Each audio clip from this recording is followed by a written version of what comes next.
Hello P4, it's Mr. Hammonds here for your Friday Literacy Pack tutorial. Today is science, so we're going back to states of matter. We're just going into a little bit more detail when it comes to states of matter. We do know that everything is matter, everything is made of matter. We also know that matter changes states from a gas to a liquid to a solid. Now I want to talk a little bit more about how that happens because it's not by magic. So today, if I may start over here. There we go. We're going to be looking at something called particles. Now, just like everything else in the universe, matter doesn't exist by itself. It is made of other things. So from matter, we move down to particles, and then you go to atoms, and then you go to protons and neutrons, and then you can keep going all the way down. I think one below that's quarks. Don't worry about that. I want you to focus on particles today. So, like I said, the air around us is matter, your body is matter, your drink of water is matter, but it is all made up of tiny little particles. Now, these particles react differently at different temperatures, and that's what actually causes the change in the state of matter. The easiest way to look at this is by looking at water. So when water is very, very cold, it has to be below 0 degrees centigrade, it basically turns into a solid. I've got one here, piece of ice, and as you can see, it's thick. I can't sort of bend it or shake it. I can't twist it around. It is melting in my hand. It is very cold, so I'm going to put it back down again. But when it's in that state, the particles inside the matter of the water are basically all pressed together. They can't move around. They're kind of stuck. And as you can see, there's a drawing of that there in the middle with all those stuck particles. So anything solid is in that state. All the particles are basically stuck.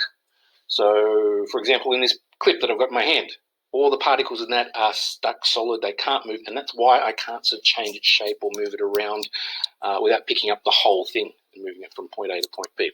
So that's when particles are in a solid state.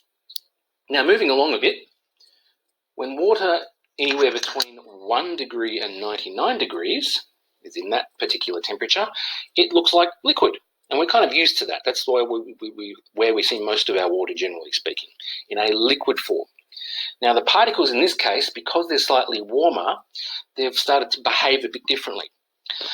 They're not quite so stuck together. They're still kind of close, but they're not totally stuck. They're able to move around a little bit, just a little bit. That's why in a liquid state, matter can travel around. You can pour it from cup to cup. Yes, I can push my hand in and take my hand out of it. So that is basically what happens to the particles in a liquid state.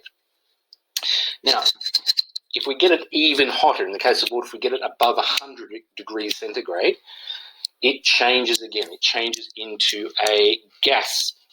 And in that form, the particles are wide apart and they're really having a jolly good dance. They're moving around all over the place. So basically the air that we breathe right now is in a state of, in that particular state, all the particles in that air we breathe, they're all moving around, they're all having a good time, and they're all far apart. They're social distancing. So bear with me 1 second. Coming back. Here I have got a kettle of water that I've just boiled, and I'm not sure if you can see clearly on the camera, but there is steam coming out the top of it. That steam is water in a gas form. So that's what's happening to those particles at the moment. They're moving around, they're having a bit of a dance. Now, as that water cools, as we know with the water cycle, for example, it'll start to precipitate, it'll basically turn back into a liquid and fall back to the ground, and I don't know, if it's a very cold place, it might even turn back into a solid again in the form of snow. So that is what we know about the particles inside the different states of matter. Basically, different temperatures change the way the particles behave. Now, not every example of matter behaves in the same way. The reason we have degrees centigrade is basically to describe the behaviour of water. But there are other forms of matter which behave very differently, as I just said. One of them is called nitrogen. Now, nitrogen doesn't boil at 100 degrees centigrade. It actually boils at minus 190 degrees. So it turns into this gassy sort of steam at a very, very cold temperature. Now that might make you think, that's weird, didn't you just say when things get hotter, they turn into a gas? Well, in this case, the gas in question, nitrogen, that's as hot as it can get, minus 190 degrees, and it's already turned into a gas. So you can imagine how cold you need to get it to make it into a solid. You have to go way, way, way, way down, even much, much, much, much colder. So that's what we know of nitrogen. I think I made ice cream out of nitrogen once. You have to be very careful with it because it is so cold it can actually quite hurt you if you touch it directly. Okay, which brings us back to the homework. So this week, if you've got access to a printer or a physical copy of the learning pack, you can cut these cards out and put them in the correct table. So we've got the state of matter, the particle arrangement, and the sort of materials that make up that matter. So have a look at those examples underneath and try to work out which of these examples go into which particular column.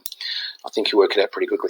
If you don't have access to a printer or a physical copy of feel free to do it digitally. You can actually write them in the boxes that are provided there. Scrolling down again, and we have a finishing the sentence activity.